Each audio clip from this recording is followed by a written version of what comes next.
First caller, I don't see a name, but it looks like there is something freaky going on in your room. Hi. Who is this? Sorry, it's Kit. Hey, Kit. You're on with Ethan and Brian. How are you? Good. How are you guys doing? Doing well. Thanks for calling today. All right. Good to talk to you. So what do we got going on in your room? You want to break it down for us? Oh, yeah. You guys ready? I got some great stories. I mean, they're not creepy. It's not super creepy. My husband sleeps through it all, so obviously it doesn't faze him whatsoever. But I must pick up on a lot of stuff. So we've lived in our house. We're renting right now. We've lived here for 3.5 years. And literally the week we moved in, the light in our bedroom started turning on. And it only turns on at nighttime. Okay. And it's, we've checked out the wiring. We've checked, talked to other neighbors to see if there's any remotes going on. No one has any other issues. It's just us.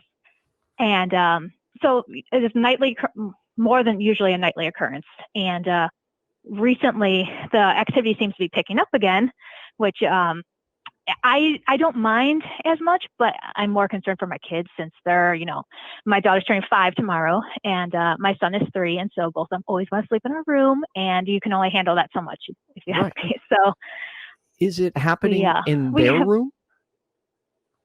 My daughter says, my daughter the other day just told me that she sees something underneath her dresser and it's got red glowing eyes. And I mean, granted, she is my kid, so we watch a lot of ghost shows together, and I don't know if she picks that up or if she's really just seeing something. So lately since I've been sensing more activity, I wanted to get a medium to come out and take a look at my house because I'm like, oh, I know there's something here.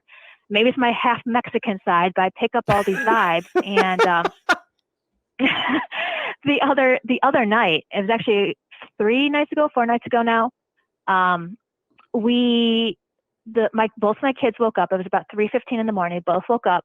First was my son. And so I went to his room and got him. And then my daughter came out of her room and both of them were like, oh, I want to come sleep in your room. So I was like, okay, fine. So they came to sleep in my room with my husband still snoring the whole time. He didn't even know they walked in. Okay. And my son instantly fell asleep in our bed and my daughter fell asleep in her sleeping bag that we have on our floor because I can only handle so many people in my bed at once. And our overhead light turned on 7 different times between 3:30 in the morning and 6:30 in the morning. And the very last time that it turned on, I didn't even know it had, but I felt a finger touch my back. And as I woke up and turned my head, the light was on. And I thought it was my daughter poking me in the back, but there was nothing there. So I was like, okay, now it's getting a little crazy. But we've had multiple, I've had multiple experiences. Like I said, my husband doesn't really think anything goes on. I mean, I've had my phone fall off the nightstand before. Okay. And as my phone was falling off the nightstand, instantly the light turned on above me. And I'm like, that's a weird coincidence, right? But then my other favorite story is my husband and I were doing adult activities. And as soon as we were done, the light turned on. So I'm like, great, now it's a voyeur, it's into voyeurism. So I do think that I do think it's a spirit that you can interact with. So if the light turns on multiple times in the night and I get fed up, I'm like, listen, stop, turn the fan off, leave it alone, and it'll listen and it'll do it. But it's, I don't really pick up much more than that. I don't see anything. I just kind of get that's a female spirit, but that's all I know. So let me ask crazy, you this. But when you say your husband doesn't know if anything's going on, does he witness this and he's just not convinced it's supernatural, or where is he at on this? Yeah. He thinks it's coincidence. He thinks it's the wiring. He thinks it's there's only one time in his entire living here that he got scared. And it was because walking from our bedroom down towards our daughter's room, my daughter got freaked out and ran back towards him. And then he felt a cold breeze. And so he got goosebumps too. And that's the one and only time he's ever told me he was scared. So I don't think he believes in it enough because he wants to buy this house by the end of the year. And I'm like, nope, let's please just move. I'm good. I've had my share. I have a question about the lights, if I may. When the lights go on and go off, is it so there's the physical switch, and then does the light have a pull string? Is there a fan? There's no pull string on it. No pull string. So we have a remote control, which is the only way that we change the speeds of the fan, we have a top light and a bottom light. So it's like one of those dual light things. Mhm. And when the lights turn on, in order to we have a dimmer on it too. So in order to turn the light on, you have to press the button and then hold that button down in order to raise the light all the way to brightness. And I've woken up to the light turning on and then raising all the way up to full brightness. And that's the only time he'll wake up. So is when it's on full bright. Usually I'll just wake up with anything, being a mom, I've just gotten used to that. But so is there a physical switch in addition to the controller? Is there a physical switch on the wall in addition to the controller? Or is the controller it? Is that the only thing you control it with? The switch on the wall only turns it on and off, just on and off. So it doesn't control the lights or anything else. And when you have these experiences, is that switch flipping, or is it something in the light? No, the switch is not flipping. Okay. No, because I've also I watch all these ghost shows, so I was like, oh, let's see if I can figure this out, what the hell's going on here. So I've left the light on, flipped up to see, with the lights off, with the fan off, to see if it'll turn it on during the daytime. And of course, there's no issues during the daytime. It's just at night. Once the sun goes down, it's a completely different vibe. So I have two possible guesses here. One, in colder weather, more wet weather, if there is wiring exposed, that can definitely, trip the light back and forth. However, with it being a remote, I'm wondering, have you tried removing the batteries from the remote for a night to see if it still happens? Yes. My husband's actually an electrician for an oil refinery. And so the very first thing we did when we moved in was change the batteries, because we were having, the light turn on almost every single night. And so he's like, oh, well, it's obviously just faulty battery. So we changed the batteries, and then, it kept going on. And then so he looked up at the wiring, and he's like, I don't see any issues with it. It doesn't seem like there's any problem. But yet it continues. And the only reason I would say that I'm sorry, go ahead. Is the control, is it RF or is it IR? Do you have to point it at the light to control it?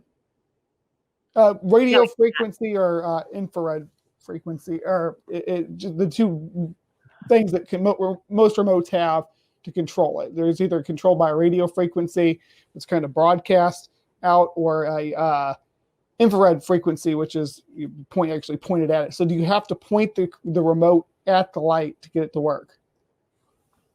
No, you don't. Okay. Okay, so it's just and that's when it first started happening. So we moved in July of 2017, and it started happening in the middle of July, and obviously now we're to cold weather and it's still continuing. So it's I have no explanation for it. But to my defense, we've had multiple neighbors in multiple areas of our subdivision who have also reported spirit activity, things turning on and off, and there's actual poltergeist activity at some houses. Thankfully, we don't have that, because I would probably flip my shit. Most people would, I think. The land itself seems to be haunted. Okay, and don't feel like you have to be on the defensive with us. We're not trying to come down on you that we're saying, oh, you're crazy, or you don't know what you're talking about, or anything like that. We always look at all the mechanics of everything. That's kind of how we operate here, is we try to think about what could be causing it naturally before we jump to a supernatural claim. Yeah. Let me ask you this. I'm curious if you would try something for me. Could you one night take the batteries out for the remote, and then also take some tape and tape the light switch off, or any and all light switches off? That way they're all secured, and the only way they can be moved is with physical force, and have the battery out of the remote, so there's no way it could get triggered. Would you be open to trying that for me? Yeah, I probably will try that the entire rest of this week, quite honestly, since it's Halloween week. So yes. I'm interested to know if it would actually do anything too. And I'm curious, if it doesn't, I know we talked briefly on Facebook, but I would love the opportunity to take a look at this and possibly bring cameras and investigate it. if you're open to that. You don't have to answer now, obviously, but you would get, well, I mean, and you can, I would have to have my kids obviously out of here, but I have multiple orbs on video recordings because it's been so much activity in this house. Like just the other day, literally just the other day, I was on Zoom. I'm a workout instructor. And so we do our Zoom classes on Zoom. And as I had it facing me in the kitchen, right behind me is our garage door, and there were literally orbs just materializing and then getting that long, like orb string, you know, like when you actually see a ghost or a spirit move and then just disappear. And I was like, what the, you know, like, I mean, they're everywhere. There's orbs everywhere. And I thought it was just dust, you know, like I'm very conscientious about this, but it doesn't, it literally seems like there's actual things here. I gotta say, I'm actually really intrigued by this, Kit. It sounds like you do have a lot going on here. Yeah, first and foremost, I'd say let's try that test out and see what happens. I'll say this. I don't know if I'll be more scared if it turns on or off, though. Like, honestly, I don't know if I'm going to freak myself out over that. I would love to look at your pictures, too. If you have pictures of orbs, we can maybe set up a little Facebook chat group where you can share them with us so we can kind of look at them. Sure, yeah. I don't find orbs compelling, but I'll definitely look at pictures. Mm-hmm. You know, just because there's so many natural occurrences in photography that can cause a similar event. Yep. It's hard to say, well, these are ghosts and this is dust or water droplets or anything like that. So I'll be skeptical to that, but I would love to see them and see what we're capturing. Yeah. Most of the stuff I have is video because taking stills of it seems to not work as much. I have plenty of video, and it's actually pretty funny / interesting / terrifying. So, yeah, I'd love to share it all. Yeah, I would definitely love to see that footage. Yeah, that's for sure. So if you can, we're